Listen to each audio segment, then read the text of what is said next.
We have 22 participants altogether.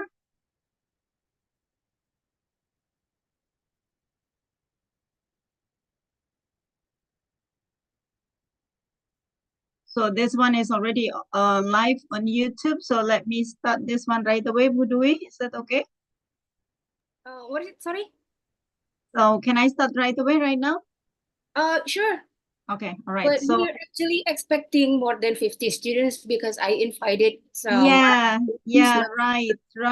That's actually what I've been waiting for too. I've been trying to share as well right now. Give me a minute to share this again.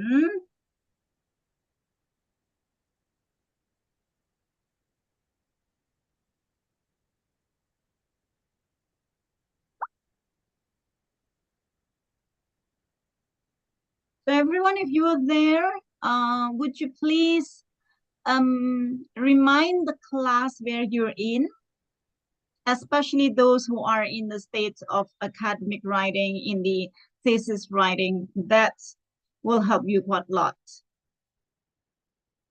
And especially is an opportunity for you to ask questions directly to Budui. That is particular, that you may not find it somewhere more than your advisor.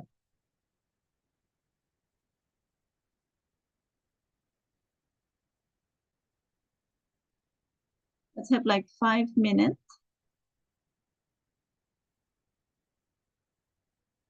We have 31, that's good. 32, okay, good.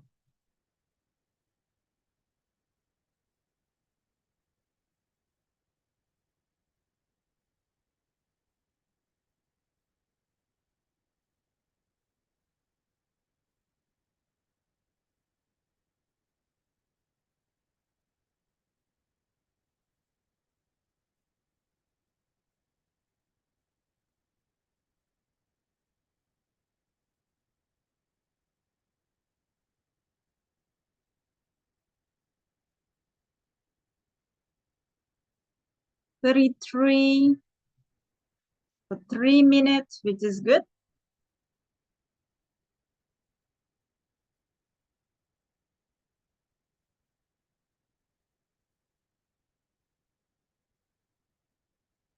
All right, so I think while waiting for more people to join us, let me start right away right now, everybody.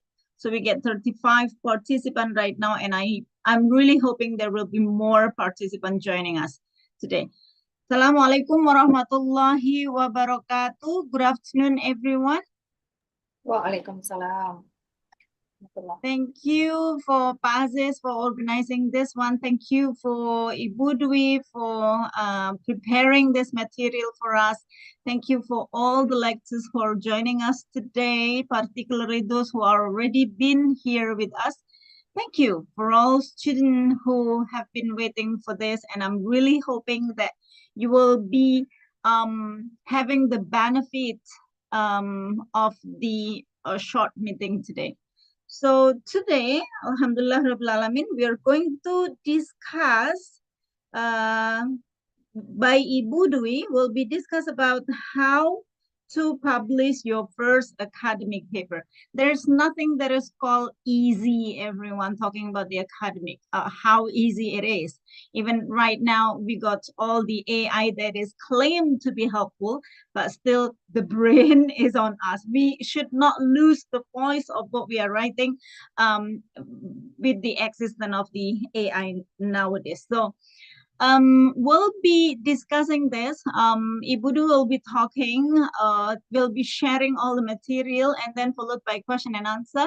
We'll possibly finish this one at 5:30. So you may take note on particular part that you do not understand of the material, of you want to share your own particular challenge in the end of the session. You can also do that one in YouTube, will be controlled by Pak Aziz, and also the one who are here, you can share in the chat as well. So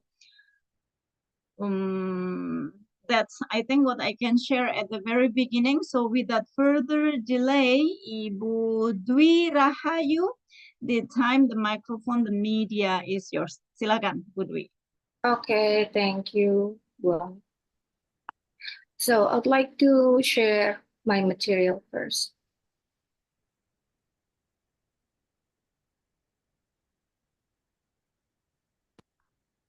So hope you are able to see it. Yes, very clear, very nice, very bright.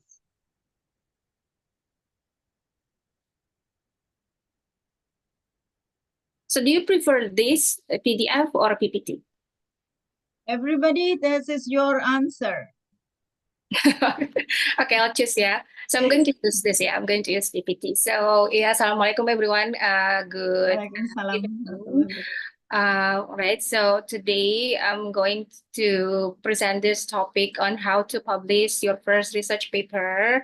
And as you can see, of course, this material is not for the experienced lecturers because I see some colleagues are in here. So Bapak and Ibu, this is particularly for students who are going to have their first research publication. So I'm going to share this information from scratch so that they can understand from the very basic thing about what they have to do when they want to publish their research paper. Okay, so I'm going to start. So, but actually, I want to say hi to my students. How are you guys? How is everyone? Hello, Miss. Hello, Miss. We are Okay. fine. Hi, Miss. All right, so I hope Hello. everyone is okay and ready to learn about this, which is not a simple thing, as Bu Ami said. Yeah, so it's going to be complicated, but I hope we can do it in like an easy way. Let's start. So I have four contents that I'm going to introduce to you. The first one is the background. The second is about the types of publications exist in academia. The third is about the steps to publish your first article. And number four is understanding article content, aka the template of a paper that you are going to submit for your publication. Okay, so I'm going to start with the background. So here is some information about why we need to publish, why publication is important for students for university. First thing is that because in 2012, the government, or in here is DICTY, had this rule that students of undergraduate students are required to, or it's compulsory for them to publish a research paper, which is their thesis, yeah, to be published. But last year, as we all know it, that Pak Nadiem Makarim had a new rule on what do you call that, deleting this thing that even the and graduate students, the S2, and then the doctoral student S3, they even don't need to publish their thesis and dissertation, right? But again, some universities still apply this. So some universities, they still require the students who want to graduate to publish their thesis, because there are so many benefits that we can get from publication, such as the first one is that, of course, it will give more credits to your university. So university who gets A, like accreditation and excellent accreditation, they have so many students publications, as well as benefits for students, like for you, if you have publications, you will have a very good portfolio. So it will add more credit on you, that if you have a publication. Of course, it's different with students who don't have one. And some other benefits that you can get, such as you can learn how to, to publish your thinking, like the product of your thinking, and then also you can learn how to research, right? Because by writing publishing and writing and publishing a research article, you can learn how you write your thesis like that. So this will give benefits for you. Right. So the next thing is, if we already know the benefit and the purpose, so what kind of publications are there that we know in academia? So here are some of the examples. So you can submit books, you can submit book chapters. So this book, like a book that you write yourself, like the whole book, or you can collaborate, like you write only one chapter from the book, and the other chapters will be written by the other authors, like that. So you can publish books and book chapters. The second one is the most common one. The second and the third, like thesis, dissertations, and journal articles. So these journal articles can also be the shorter form of your thesis, right? Your scriptsy, I mean, if you choose to write this scriptsy, then you can have the shortened version of it and then make it a journal article to publish this. And of course, thesis and dissertation can also be published. The fourth one is that the one that is from a conference. So if you join a conference, of course, you are familiar with conferences, right? So we already have so many conferences at Unpam, at Sasing. So instead of being just an audience participant, you can be a student presenter. So you can register as a presenter, and then you can present your idea in there, and in the end your idea will be written and then it's going to be published in a proceedings. So that's the conference papers. The next one is the review articles or the systematic literature review, which is this one is like when you're doing a comprehensive paper, you know, you have two options, right? You can write your scriptsy or comprehensive. For your information, if, even your comprehensive paper can be published. We call it review articles or systematic literature review, because the content of your comprehensive paper is the theoretical background or any of your critical evaluation of one topic, right? So these also can be published. Okay, the next one are all the other theoretical articles. These are for more expert authors, of course, if they know theories on something, or they have developed their own theory on something, so they can write it down and then they can publish it. So these are some most common types of publications. So the one that are more familiar, or I think more used by the students, or the journal articles, of course, and conference papers or proceedings. That's why today we're going to focus on the content of journal articles and proceedings. Next one. These are some steps to publish. So if this is the first time for you, you're trying to publish your article, the first thing you have to do is to understand where you're going to publish it. So you're going to research of the publication options, whether you're going to publish it in a journal or you want to publish it in a proceeding. So of course you have to understand that if it's a proceeding, you are going to present your paper first. If it's in a journal, it means that you're going to have a peer review, which is more restricted, peer review, and then you're going to revise your paper. So you don't have to present it first. If you want to publish it in a journal, you can directly submit your paper to the journal. So first is to understand the options, whether you want to publish it in a journal or in a proceeding, like that, okay? The second is that if you want to publish it in a proceeding, in a journal, make sure that the journal you choose is within the scope of topic of your research. So every journal, they have journals have their own scopes like that. So you must be able to be smart, in finding the journal that you want to submit your paper to, because the chance is that if your topic is not related to their scope, you'll be rejected like that. And the chance is bigger to be accepted if your article is related to the scope of their journal. So you have to understand what kind of journal you're going to submit your paper to, what's their scope, like that. That's the second thing. Next, in a journal, there is something that we call as indexing. Indexing means availability for your paper to be seen. For example, like maybe in a Google Scholar or in a direct open access journal, or it's in Scopus index. So this means that the link to your article will be available in their websites like that. So you have to see in the journal website that you are going to submit your paper to. You have to check what kind of indexing they have like that, whether they have Google Scholar or they have the OAG or they have Garuda like that, or they have Scopus. You have to check this. Usually, the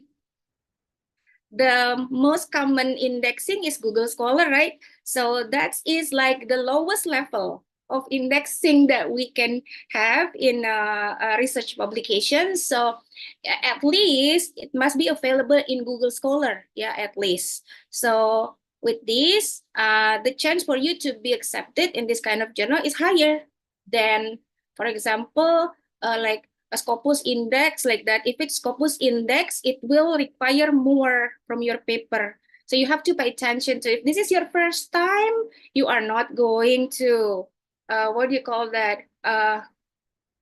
Aim at Scopus journal yet. So you're going to find at least it has Google Scholar like that. The next thing you have to understand is accessibility. So some journals, they are open access. Open access means like everyone later can download your article from their website for free.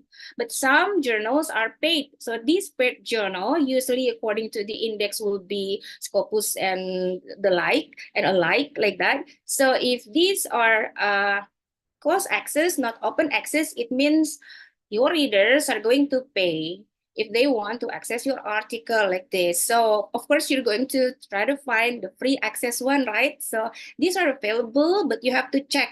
What do you have to check? You have to check for the APC. We call it the author's publication chart. So some journals may have this APC for you that you have to pay for every article you submit, but some journals are free.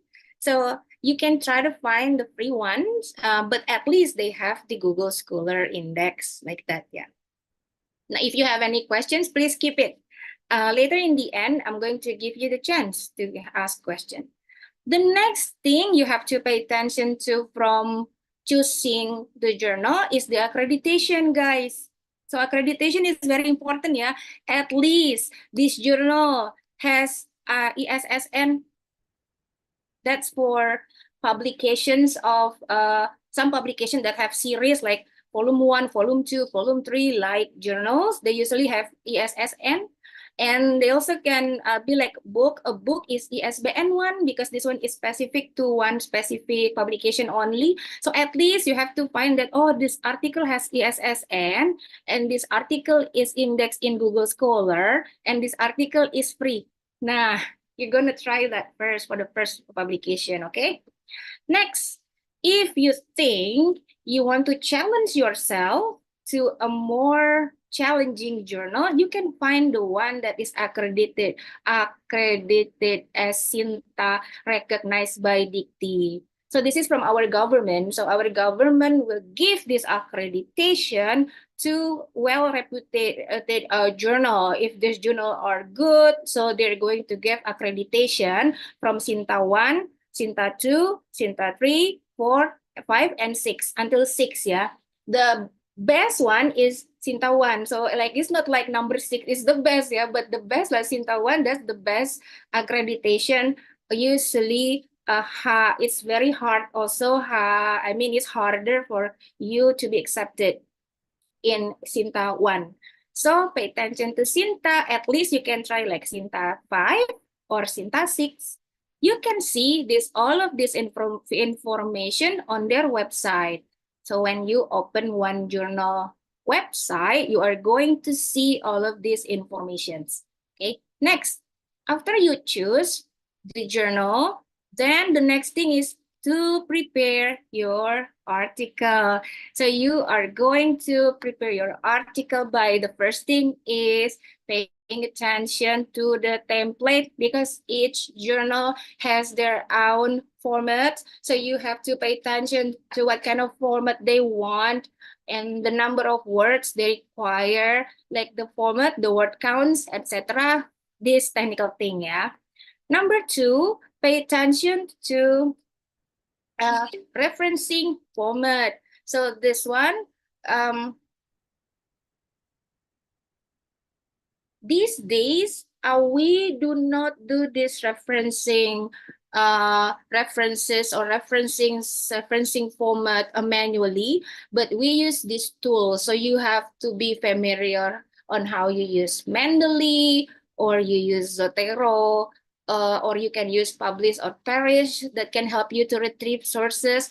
This one, Publish or Perish, is for you if you want to search for collection of sources related to your topic. For example, yeah, your topic is about politeness strategies, and then usually when you want to find for references to write your paper, you're going to go to Google Scholar, or you're going to access Google, just Google, right?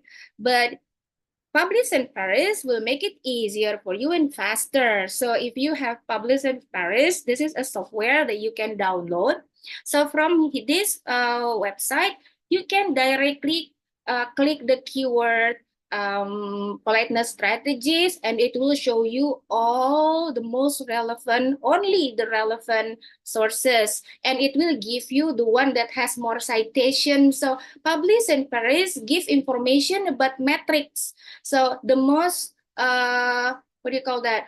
The sources or the articles that are most cited, the articles that are mostly used, or also it gives you, the point is that it gives you metrics information instead of just title of articles. So you can directly choose the best papers or the best sources that you can get from your topic without checking it one by one like that. So Publish in Paris will help you manage this. But if you want to do it one by one, you want to choose it yourself, it's also okay. You can go to Google Scholar or just Google. Next is for references. If you want to use Mendeley or Zotero, this one, you need to learn how to use it, because usually more reputable journal like the one in Sinta, starting from Sinta 1, 2, 3, 4, probably now until 6, yeah, they require you to use Mendeley instead of manual, what do you call that, references. So you need to learn how to use it. After you pay attention to this, then the next one is, don't forget to proofread your article. Now, this is a very important step, guys. So do not directly submit, but you have to check it. You can use Grammarly, as you know, it's Scriber as well, and so many other tools that you can use online to check for grammar inaccuracy, or probably misspellings or other things before you submit. Next, of course, as we know it, we have to check for plagiarism, right? So you need to check it on Turnitin. Don't forget, this is very important, because once I had a mistakes on this. So no repository one when you want to check your paper on Turnitin before you submit. Make sure you ask for the no repository one, like that, okay? So there will be no problem with the journal. So after you check this Turnitin score, usually it should be lower than 20% similarity. If your article is okay, then you can be ready to submit, okay?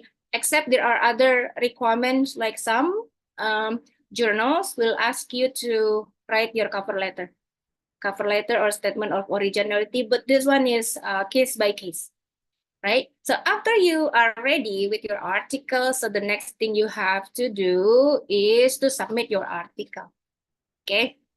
So when you want to submit your article, number one, if it's in a journal, you have to register to the website, to the journal website. And then after that, you're going to upload your article there. And then if it's in a conference, so you have to register to the conference first. And after that, you're going to submit your article through the committee. Usually it's like that.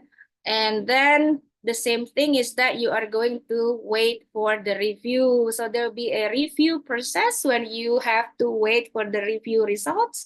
So usually there will be this feedback. You have to make some revisions. After you make revisions, then you're going to submit the revisions. After that, you are going to receive the acceptance letter. And the next step is that your article will be published. So those are the steps for submitting your article. All right, the next thing is that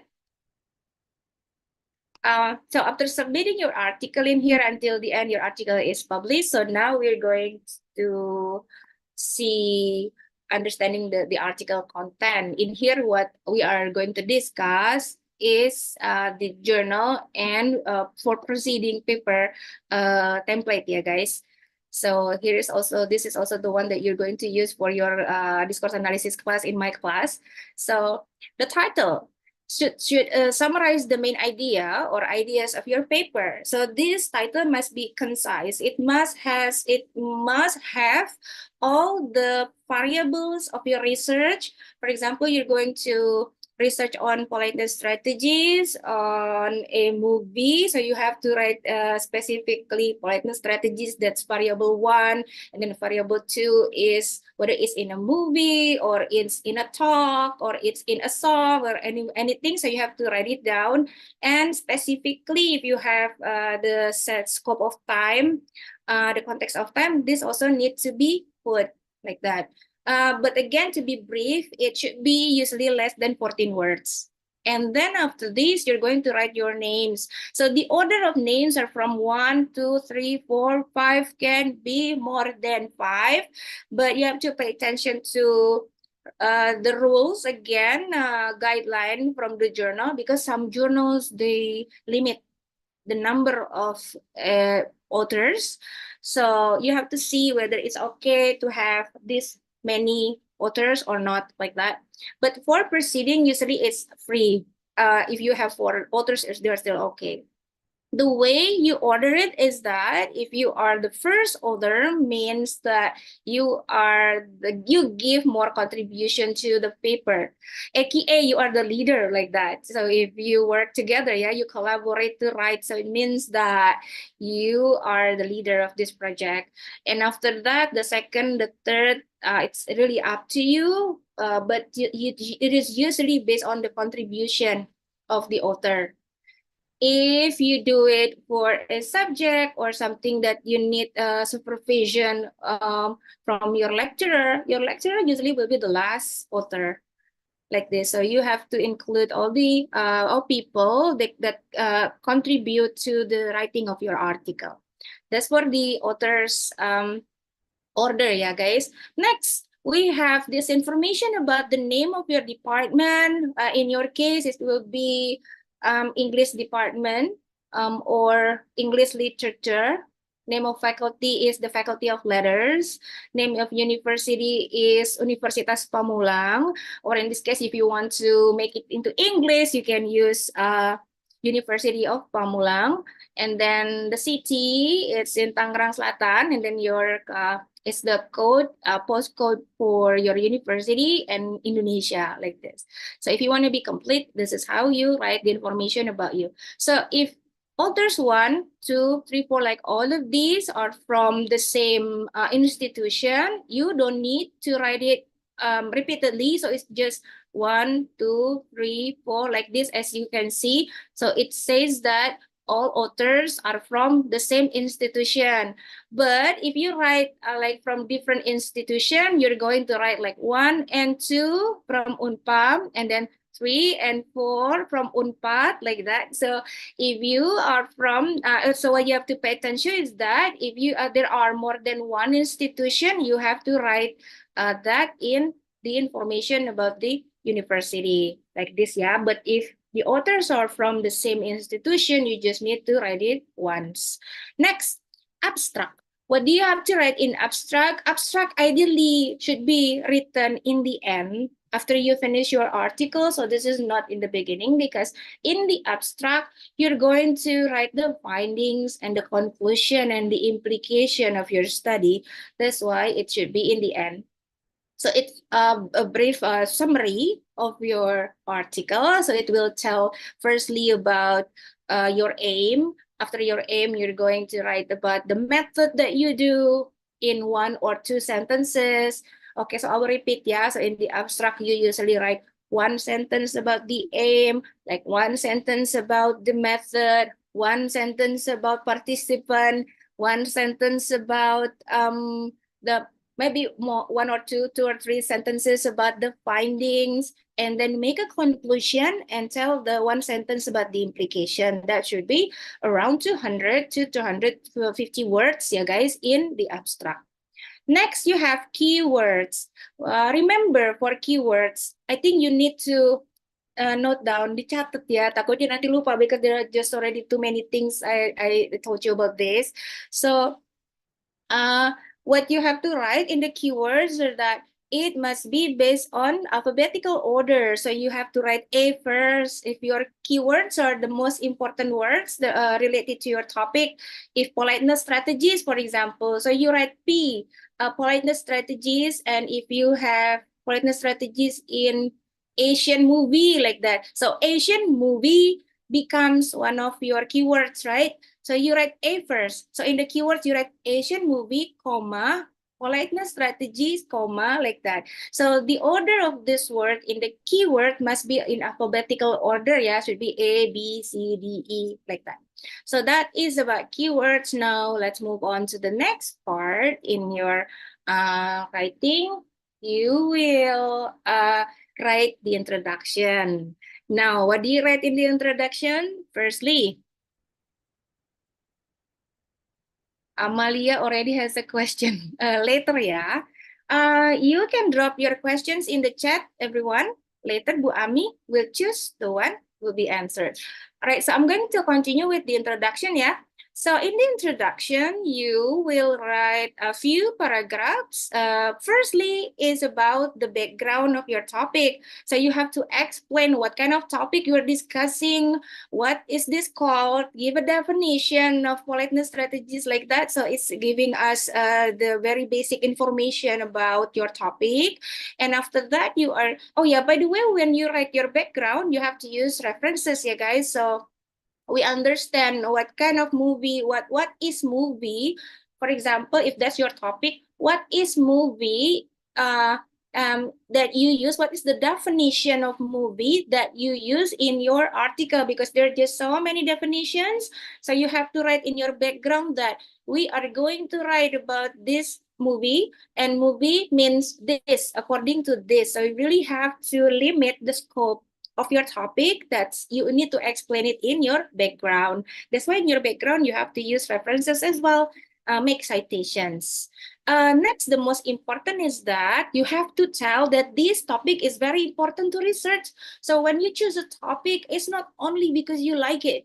It's not only because you like the movie. It's not because you think it's easy. It's not that, yeah.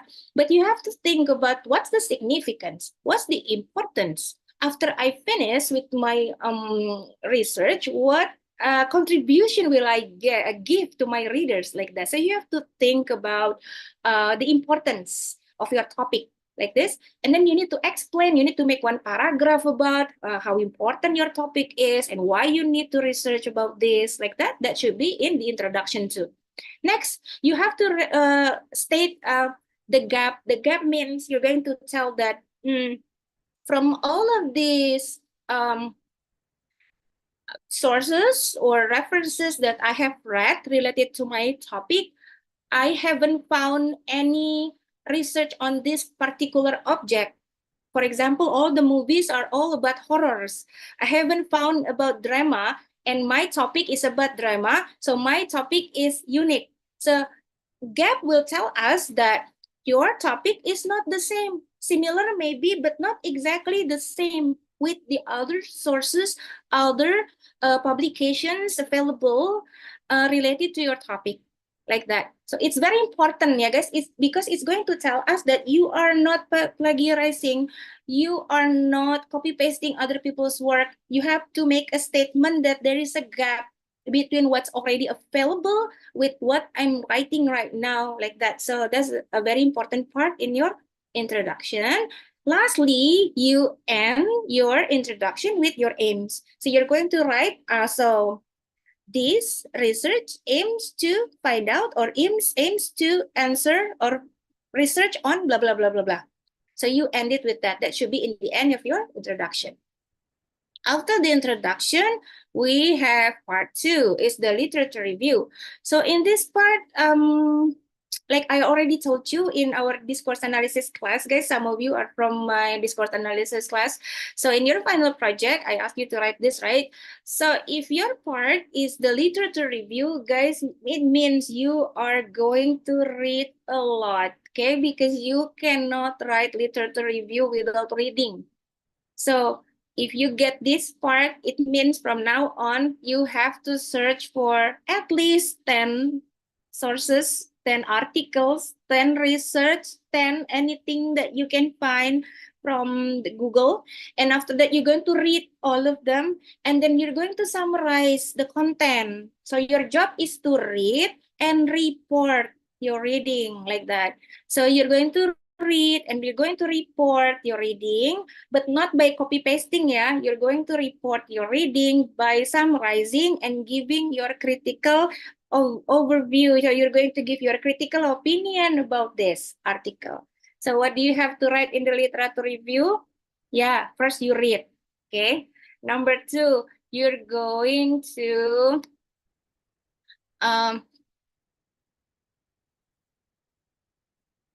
like first you read about journals, for example, and then you report from these 5 journals that are related to my topic.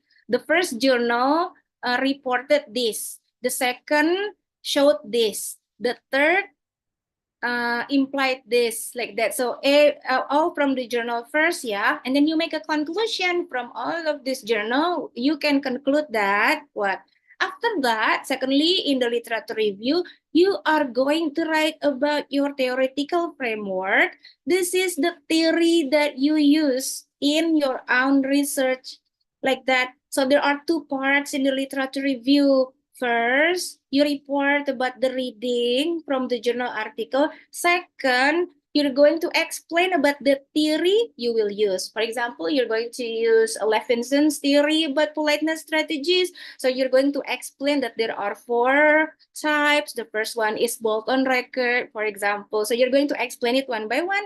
That is also in the literature review.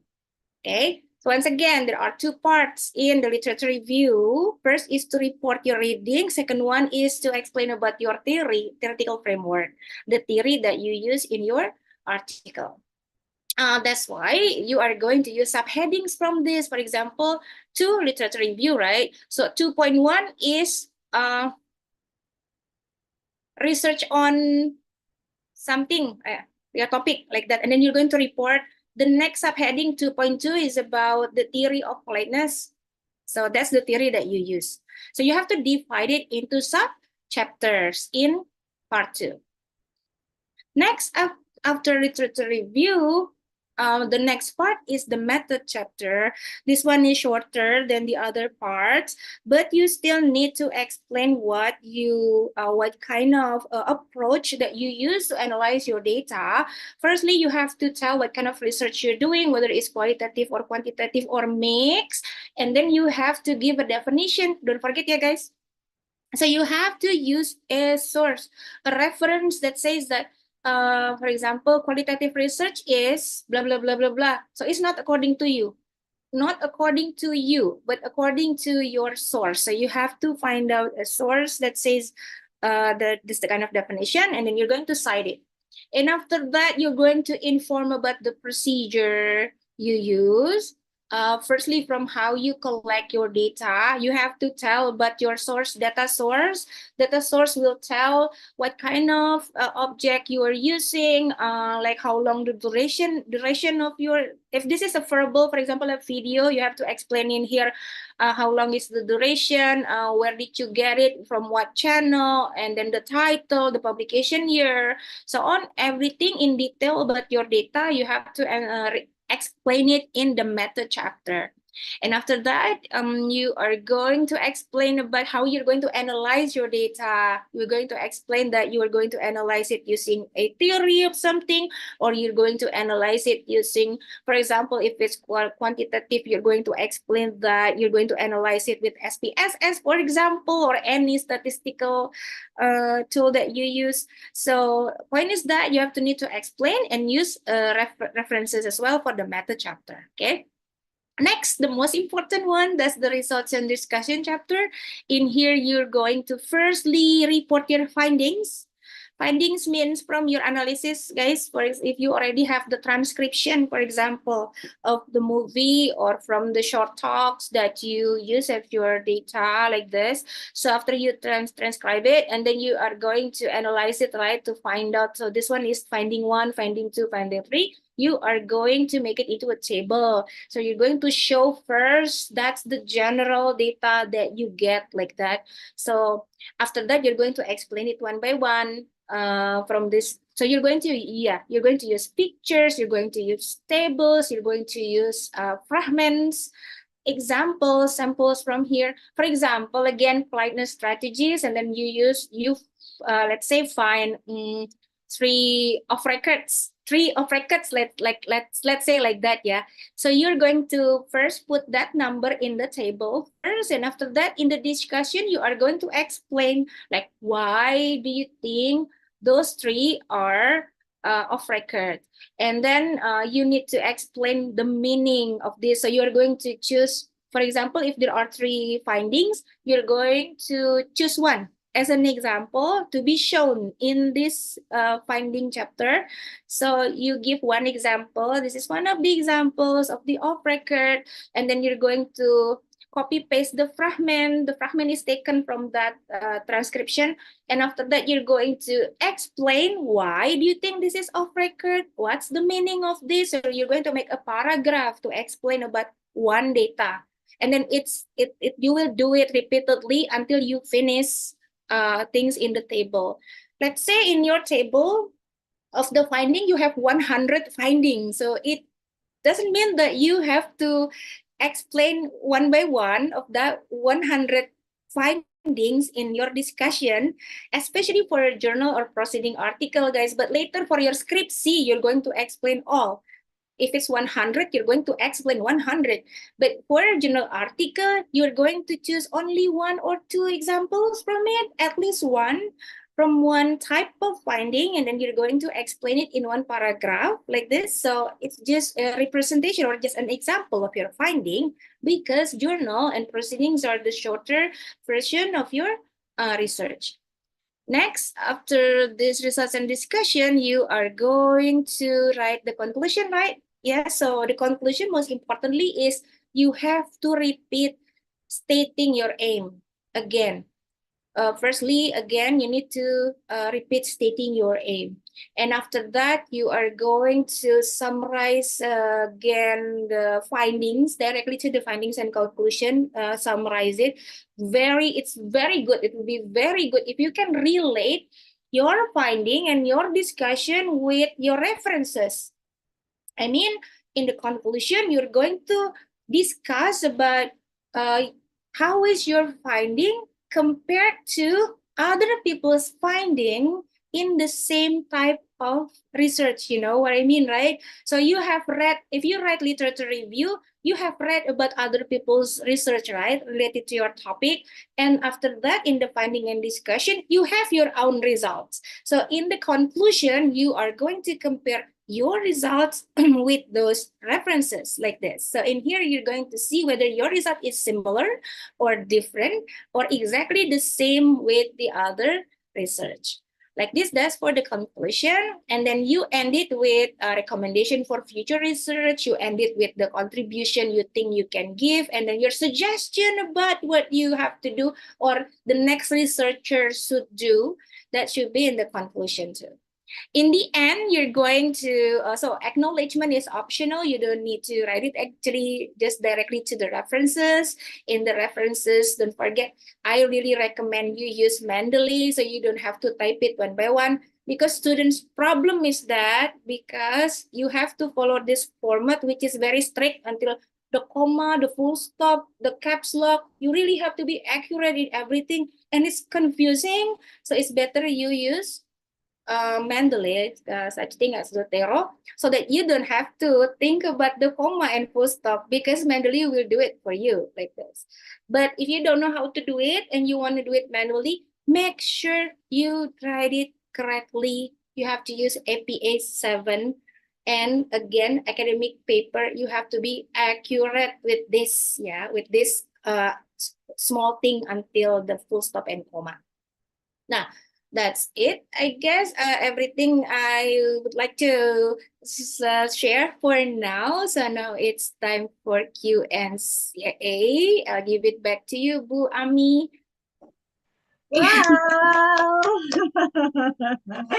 Wow, okay, 45 minutes. So we get still plenty of time, kind of half of the time allocation for this one, everybody. It is really compact and it is straightforward. It is just so insightful. But again, I just should say myself that, well, theoretically some kind of easy, but it sounds kind of, but you know what's happening inside is really, really frustrating sometimes. Not sometimes, it's almost always. I got already a lot of question and I'm still waiting for more in here. I would start from Anita Sinwar, asking question about which is more important right now, writing thesis or writing journal article. Why does it seem that thesis have little value these days, and can be replaced by journal article? Wudui. Okay, yeah, that's a very question that is very related now. Yeah. So reflecting what nowadays happening. Yeah, the updated information about that. Dikti says that you don't have to write scripts. I mean, it's not a must to write a scripts anymore, right? So you can either use Comfrey or other project to replace scripts. But if you choose to write it down, so what kind of benefit do you get? Like some universities, they can actually replace scripts with publication. If you already have a publication, you don't have to do a defense. But not at Unpam. At Unpam, no. But some universities, they have that rules. So the question asked about, again, it's I've checked the common for again, but it's quite an NEDN for identical number among the researchers. Yeah, we are not yet into that one right now. Still, why does it seem that thesis have little value these days? I don't think so, and can be replaced by journal article. Even though some people might think by having the comprehension allowing to do the comprehension, it might reducing the appreciation of the people who are. But don't you think so, Budwi? Do you think that nowadays it seemed that the thesis have little value, which can be automatically replaced by journal article? What do you think about it? Is it question from Amalia? Anita Sinwar. It is not in yours. I got it in YouTube. Oh, I see. So there are some students on YouTube too. Oh, sorry. I'm referring to. Okay, so this actually is not, because you know that both scriptsy and journal, like publication, whether it's in journal or in proceeding, can give credits to university. I mean, it also can give credits and it can give value to university, but of course you have to publish it in a way that if it's scriptsy, you have to submit it to Unpam's library, because there is Unpam library on, and university will upload it to Rama. Rama is also linked to what do you call it, Sintas journal, not Sintas website for university, and it will give credits. That's why don't forget to upload later, yeah. So this version, the electric versions of your skripsi will be uploaded to your campus. I don't know, at Unpam, probably from the library. And Yeah. then they're going to submit it to Rama. We call it Rama. For if Sinta is for the lecturer, so Rama is for students' thesis. So this also will give credits for university. But of course, if you publish it to journal, it will give credits as well. But it doesn't say that if you're writing skripsi only without publication, it will not give any benefits or add anything to university like this. So yeah, it can still contribute though. But do not only what do you call that, print it and keep it in the library. It will not give that much value, but you need to upload it, yeah, to at least university's journal. Like that, yeah, that's to answer the first Okay. question. Thank you. So that's one. Anita Sinwar, as Bu Dwi has mentioned previously, journal is a short version of the research or your thesis. So basically, you can come up with your thesis into a short version of it with this journal, and then you can publish it in your own credit. So don't be pessimistic. That is now meaningless. Don't be. Don't be. Okay, so would we continue with Dailami? Can student work be claimed as credit for university if it is published outside of ESBN? I mean, okay, so if there is no ISBN or ESSN in the publication. That probably Pa Aziz can also help. This one, I really know Pa Aziz is so working very close with those kind of ESBN and so forth. Is that what you mean, Dailami? Can student work be claimed as credit for university if it is published outside of ESBN? Outside of, So I actually don't understand what he was trying to say with outside the ESBN.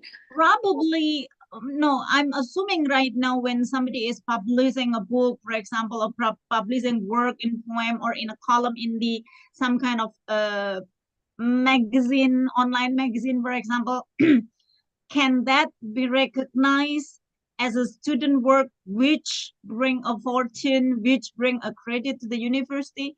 Probably something like this, but I don't know how to answer this as well.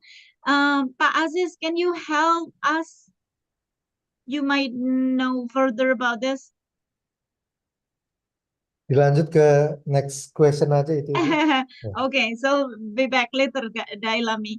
We'll Well, go with probably you. I can add something about that Mhm. because usually ini Bu Kansa or Bu Aisyah will ask me, like in the end of the semester, ask me about, Bu, do you have any publication or students publication in any forms?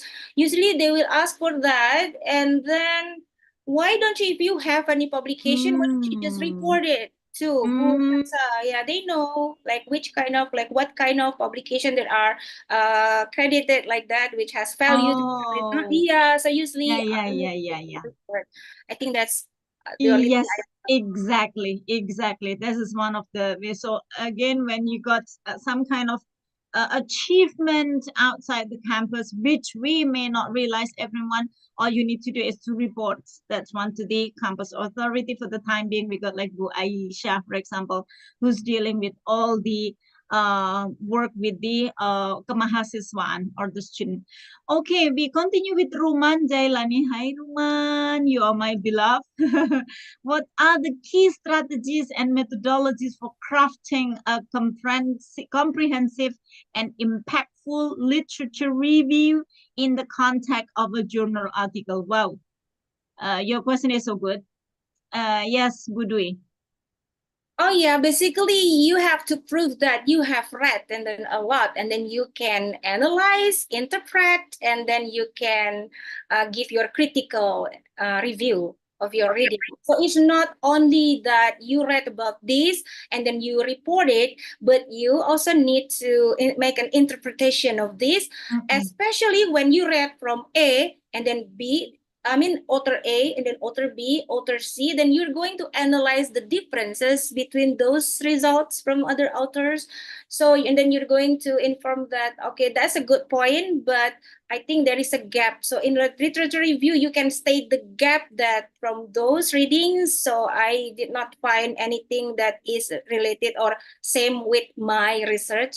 That if you want to write a good literature review, so again, it's not only reporting what you have read, but you have to interpret and analyze and give your critical evaluation. And after that, you have to state that there is a gap. Yeah, I think that's all. 1,000 times agree with this one. There are a lot of literature review which has just been written according to and then done. So Yeah. there's no. So what is the point you're telling this? So yes. So synthesizing the connection, what is missing, what has been there, what's new, what's probable, novelty. Yes. All right. Now we move into Amalia. Amalia, now is your time, Amalia. Hi, ma'am. I'd like to ask you about the account for submitting the article through Jurnal Sinta. I have checked the requirement for login, but it's required needed or the identity. Yes, we know that. I'm a student among, researcher. In fact, I am an undergraduate student, which I don't have any identical number as the requirement above. So what is the solution? Is that really necessary to log in with the needed whenever we're joining login in Sinta? I mean, if we were student. So yeah, Amalia, yeah, according to my experience, I mean, I have already asked some students as well, or also someone that I know who are students to submit paper, and then they could submit it as a student. So what they have to do, right, is they have to use their identity from the university and informing that they are students. No, I don't think it's a must for you to have an EDN, but I don't know what journal you're talking about, yeah. But the journals that I know is that you are not required to have an EDN to publish a research paper because there are just so many students already published their papers journal. But I don't know specifically, maybe it's based on your experience. You can give more information about what journal you're talking about, probably. But I think there is something wrong probably with the way you understand it, probably, yeah. The way you understand it, I'm sure it's not required. I mean, it's not compulsory for you to have an EDN to publish. Like that, Amalia. I think so too. So double check again, Amalia, how the requirement to log in this one. I'm really sure as well that is not necessary at all. We continue to Reynaldi. Can the use of AI, my favorite, can the use of AI in writing journal article be detected by Turnitin? I heard that many international journals are using AI extensively. So when we write an article, where does our originality as others lie? Okay, so AI detector, we've been really doing this one internally actually. Yes. Yeah, so Yeah. AI detector, the connection with us. All Go right. ahead. Go ahead. That's a very good question from who, Renaldi, right? Uh-huh. Renaldi, all right. So these days, instead of, I mean, not only turn it in for similarity, journals also, I think some journals, but I don't know to be specific, yeah, whether they use it or not, but they start using the AI detector as well. So Turnitin have these two checks right now, two checkings. The first one is for the similarity. The second one is for AI similarity, AI use. So Generator. you must be careful with that. If you think that can we use that, me personally, I would say I'm a person like who thinks that it's useful for you to use AI. I mean, these technologies are available to help us with this work. So yeah, we can use it. But when you want to submit it, of course, you cannot submit directly copy pasting from AI.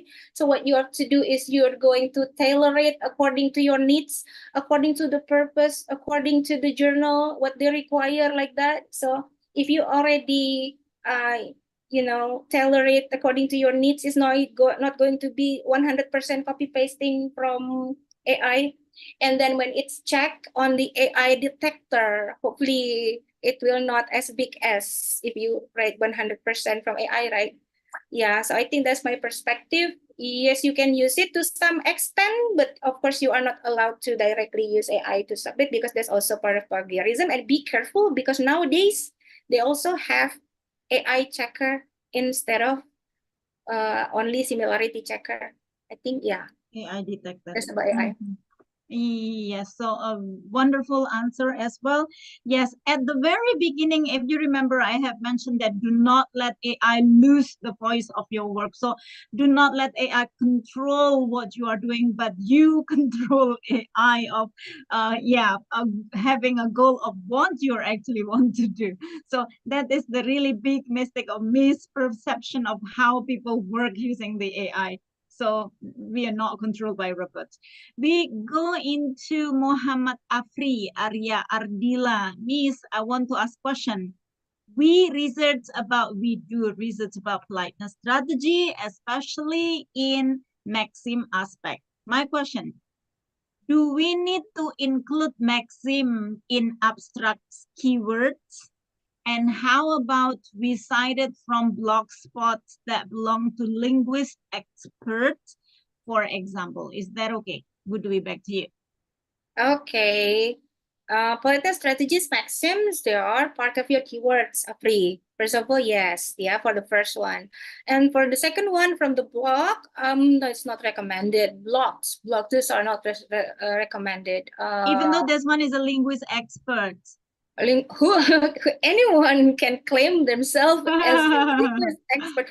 Apri, even you can have your own blog and name it as an expert of sociology. and you can just write anything. Of course, no. So the one that is what we call as reliable is the one that has, Standardized. done the process of review, like in a journal that has accreditation. It means that the paper has, gone through some revisions, checking, so we can be more valid that this is reliable like that, but not in just random blogs, even though it's named as expert. I don't think so. I don't think that is reliable, yeah, Pri. I use journals, please. Or a website like British Council website, that's okay. BBC website, that's okay, like this. So this kind of website, but not random blogs, yeah. So you are saying that it is okay to include the word maxim in the keywords. Don't you think this one is too general? Oh, they have their specific politeness maxims, right? Mm-hmm. Yeah. If it's like not just maxims, but politeness maxims, right, are free. So yes, you can, I guess, if you are specific with kind of maxims you use. Maxim of likeness. All right, thank you very much. We are moving to the next one. After I'm reading this one, everybody, I would invite some of you, everyone, especially students, to have your own microphone on, and then you can directly ask your question to Ibu Dwi. Let me have one more to read this, and right after this, we'll be back to you. I want to convene, this one is from Nabila Zahratul Jannah. I want to convene something, miss. So I took the topic of illocutionary acts by Shirley.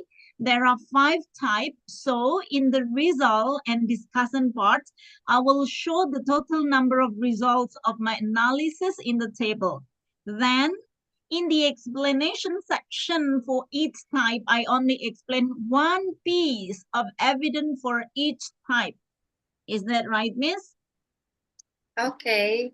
I'll say, Nabila, again later. It's going to depend on your results, like how many findings you have. Because let's say you have just so many that this journal article has limitation for the number of words. Of course, you're just going to show some examples of your finding. So point is that we cannot say whether it's 1 or 2 or 3. It really depends firstly about you related to your findings, like how many they are. After that, you have to see again the limitation of words in each part. Then you have to adjust this with the limitation of words like this. So yeah, of course, you're going to just give some examples, but just to name it, how many, it depends. Like that, yeah, Nabila. I hope that that is clear. Thank you very much. We are calling you, everyone, please. I'd like to invite you directly to turn on your microphone and then share directly of what you are concerning about relating to today's topic. And camera, please. Oh, Okay. yes, sure. Yeah. Ayo, mic and camera ya. Anyone, mic and camera. Microphone and camera. Everybody? There are 45 participants in here.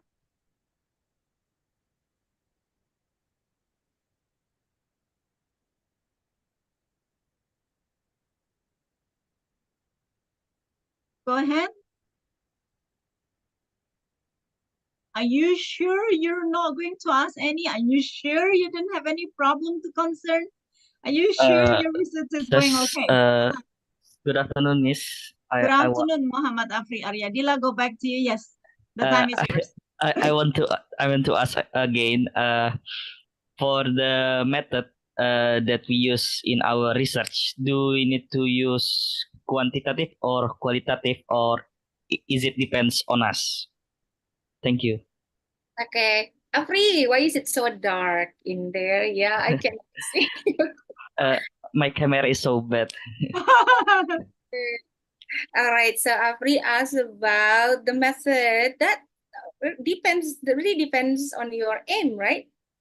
But if you are talking about your article, your final project for discourse analysis class, of course, it's going to be qualitative because it's discourse analysis.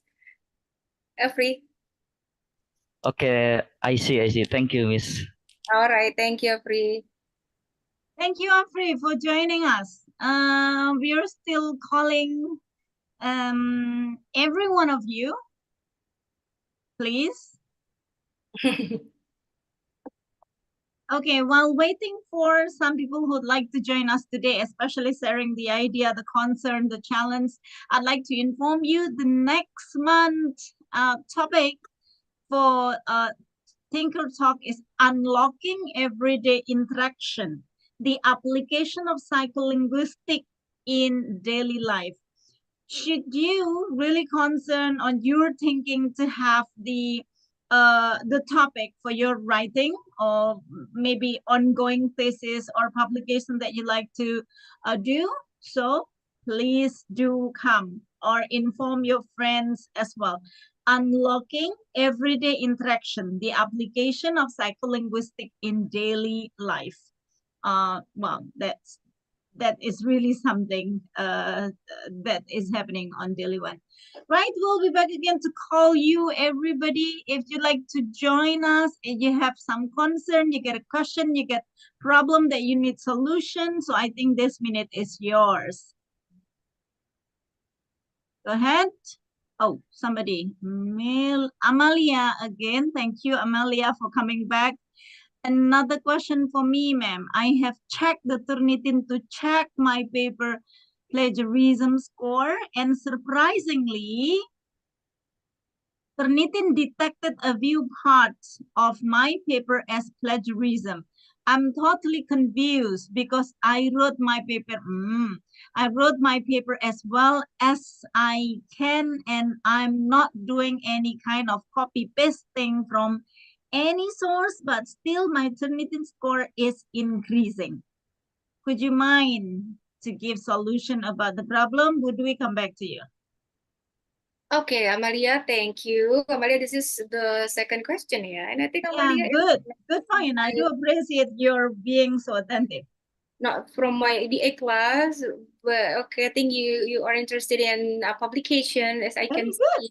Yeah, very good, yeah, Amalia. All right, so Amalia, first of all, where did you get this result from? So you really, if you check it yourself, you need to see the detail from the Turnitin checking because you can download the detail, right? So where did this high amount or this high number came from? So if you check it with references, for example, of course, the similarity. So again, the point is that if you see a score from Turnitin, it doesn't mean that directly you plagiarize. So it really depends. We really have to check it where the number came from. So let's say if you upload your article for article with the references, all the references will be counted as similarity, That's why similar thing with institution name, for example, if you mention your university name, there's also part of it. So everything that is similar with everything that's available outside. So again, you have to check it for the detail, whether this similarity, the big number, came from your writing or not. If you're sure that you wrote it yourself, if you're sure that you paraphrase it, you use your own idea, Turnitin will not detect this as similarity. I'm sure about that because I've done it repeatedly. So I understand where this high number came from, like this. But again, you need to check. Do you have the detail or not? So what I suggest you is that you really need to check for the Turnitin yourself before you submit your paper. And after you check it yourself, you need to ask for the download file, the detail of it, and you need to see where it came from. And then if it came from your writing, I don't think it is if you already paraphrase it correctly. But if there are some parts that is not directly from your writing, so it needs to be removed from your paper. So the one that you check, the one that to be checked for the Turnitin is also the most important content, the content that has the paragraph like that.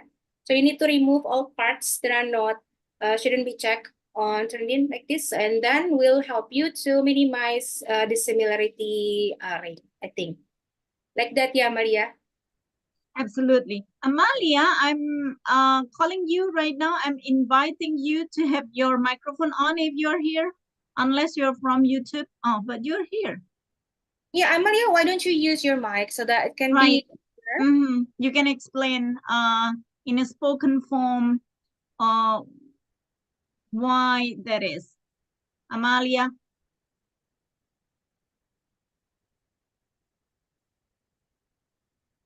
All right. So anyway, I do really agree with Ibu Dwi that there shouldn't be any plagiarism. Note that when this one is purely your own creation. So sometimes I think the easy, direct, not easy, I call it, the very direct impact that we need to do is paraphrasing. Sometimes, yeah, we like actually copying somebody's idea, even though we feel like that we are writing because we've been really writing this one, reading that one, and this one is ring the bell.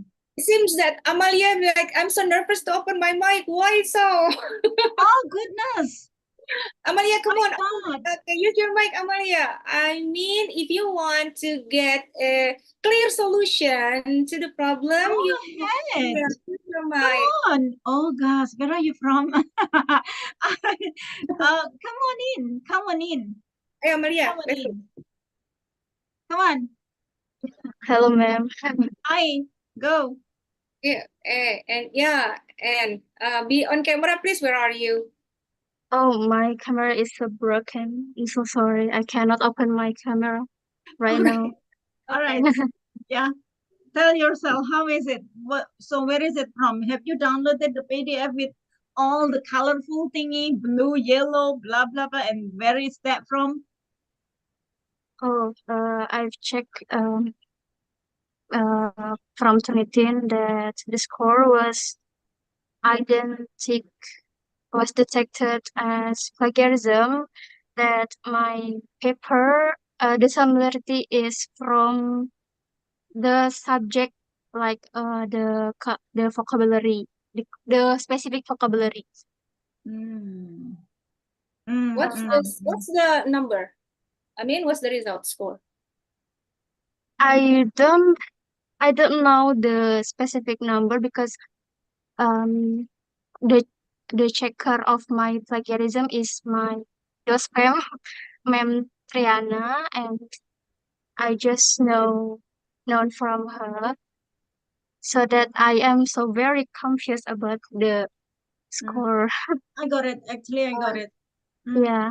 So So it's between like language acquisition, for example, that's really belong to Chomsky, for example. So that kind of word is really claimed that is belong to Chomsky, for example. So how can we treat that kind of term that I'm using it for my research? Language acquisition is, yeah, that's, for example, I think that's what is Amalia trying to say. Yeah. no.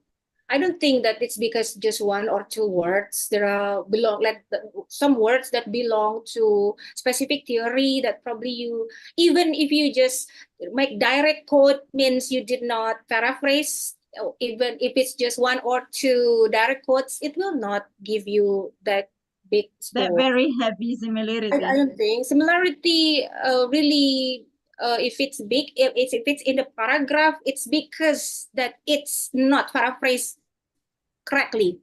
Or probably Amalia, maybe you need to check. You think you already paraphrased it, but it was not paraphrased correctly. So there are still some parts that are same with the original. So when you paraphrase, you really need to change the sentence structure, So what's the same is only the meaning, what it means, or the content. The idea must be the same, but all the sentence structures should be different with your own sentences. Now, if you do that, there is no way will be like Turnitin will check it as plagiarism, except if you paraphrase it incorrectly, like that. But if you are sure that you already use your own words, then I don't think it will give you that big score. But again, if it gives you a big score and you don't know how big it is, so you have to ask first for the clarification, like how big, and then all lecturers can actually download the file, the results, and give it to the owner of the paper so that the owner can revise. So Amalia, your job is to ask for the file, for the feedback, so that at least you can revise which part is big, like that, Maria. Yes. Make communication, please. Absolutely.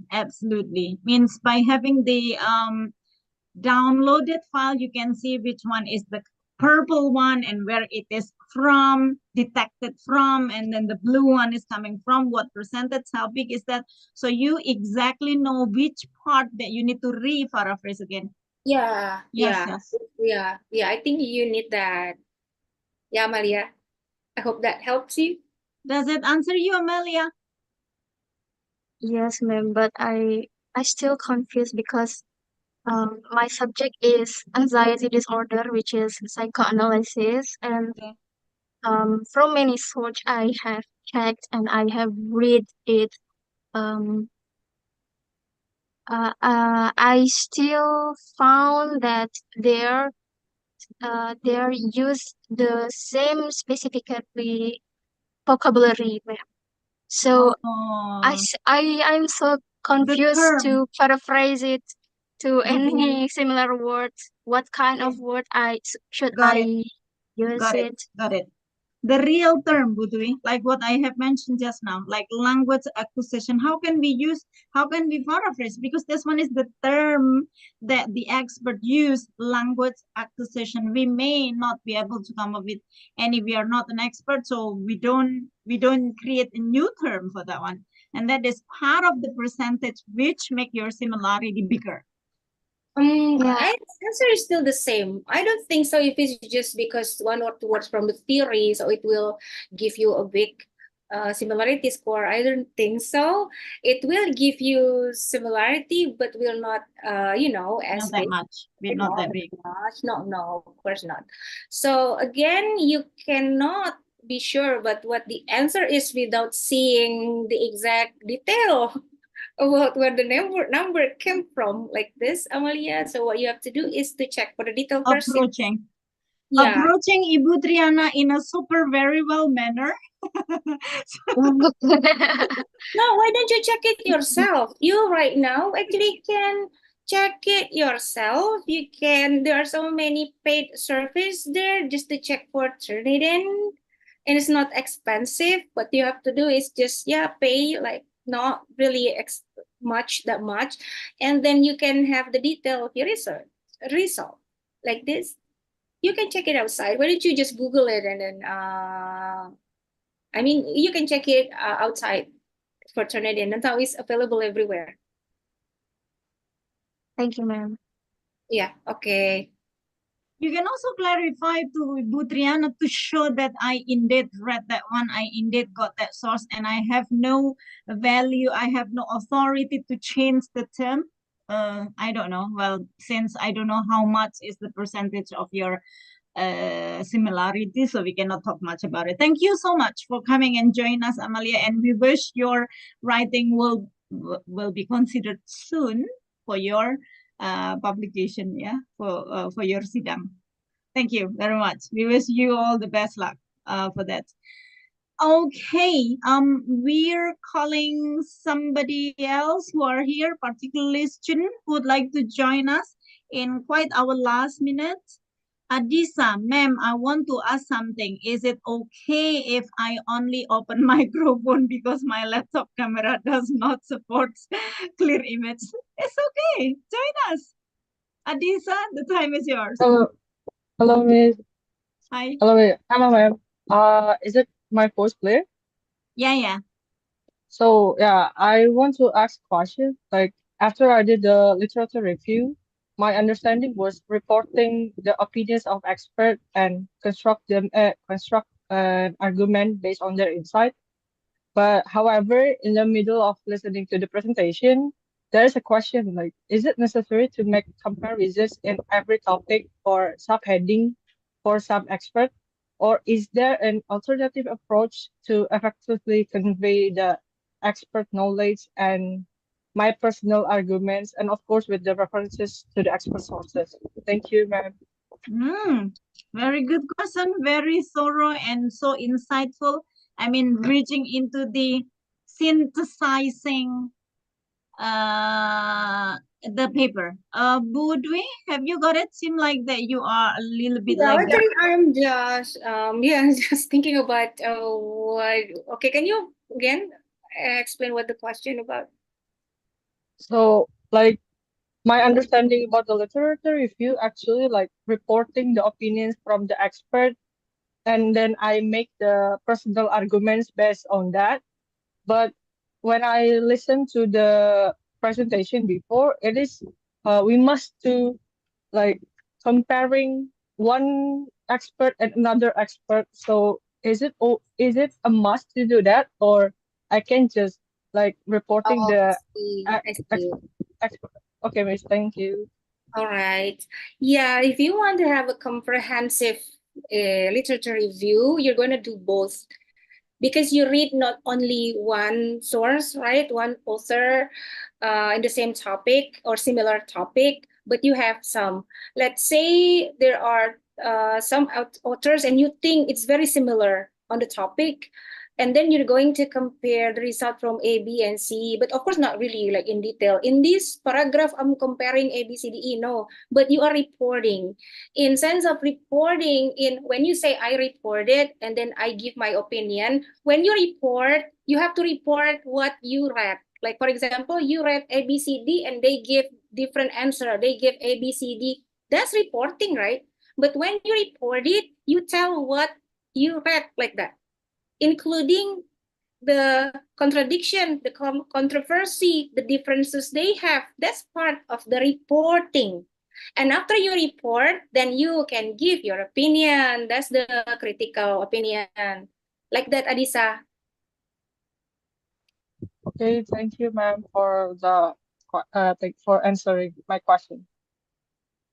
Okay. Thank you. You're welcome. Yeah, by having that kind of question, we're really hoping it's not simply according to that we will find out further into how insightful the reading article that somebody has read, and that's enrich the academic writing that they are writing.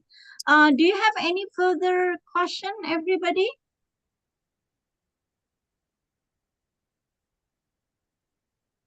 Okay. Again, I'd like to remind you, everyone, this one is a really wonderful, insightful time that we are aiming to help you. We are aiming to support you in a particular challenge, which is an academic writing. So make the use of this timing. I would like to remind you again that the next meeting will be unlocking everyday interaction, the application of psycholinguistic in daily life. If you are into psycholinguistic, if you would like to enrich your knowledge about psycholinguistic, if you'd like to share your question or your concern, then you're someone who will be like coming into the next one. So we have no more question, but it has been so good. We got a lot of questions to discuss. I mean, it's really eye-opening, Budwi. So thank you very much for your enlightenment today. Wonderful. And I think it is our time now to, Budwi, do you have any closing statement, please? 1 minute. Well, I think this is enough for me. I think, okay, my last statement is that, guys, even though it seems challenging writing a research paper, especially when you have to publish it, then you have to follow something that's so complex like this, but you know, it's worth it. Okay, so it's worth it. Once you do it, it will change you and the way your perspective is, and the way it will enhance your skill for academic writing. So I think I really support you for doing this. Yeah, Yes, I can't agree more. It will shape your mind, and eventually it will really change your perspective of how you see something because of the knowledge that you gain. So we are forced into knowing something by writing, and by knowing that thing, it's improved our ability to understand things. It's opening our mind more about it. Thank you so much. So thank you, Ibu Dwi, for all the insightful time. Thank you, Pak Aziz, for organizing this talk. Thank you, all our beloved lecturers, for coming and join us. And thank you, our beloved student, for having this with us. We are looking forward to see you again for the next meeting. And today, I am Purwanti Tamat with Ibu Dwi Rahayu. We are signing off. Thank you very much. Wassalamualaikum warahmatullahi wabarakatuh. Good afternoon. Waalaikumsalam. Waalaikumsalam warahmatullahi wabarakatuh. Waalaikumsalam Terima kasih, warahmatullahi Ibu Dwi. wabarakatuh, Bye. ma'am. Bye. Bye.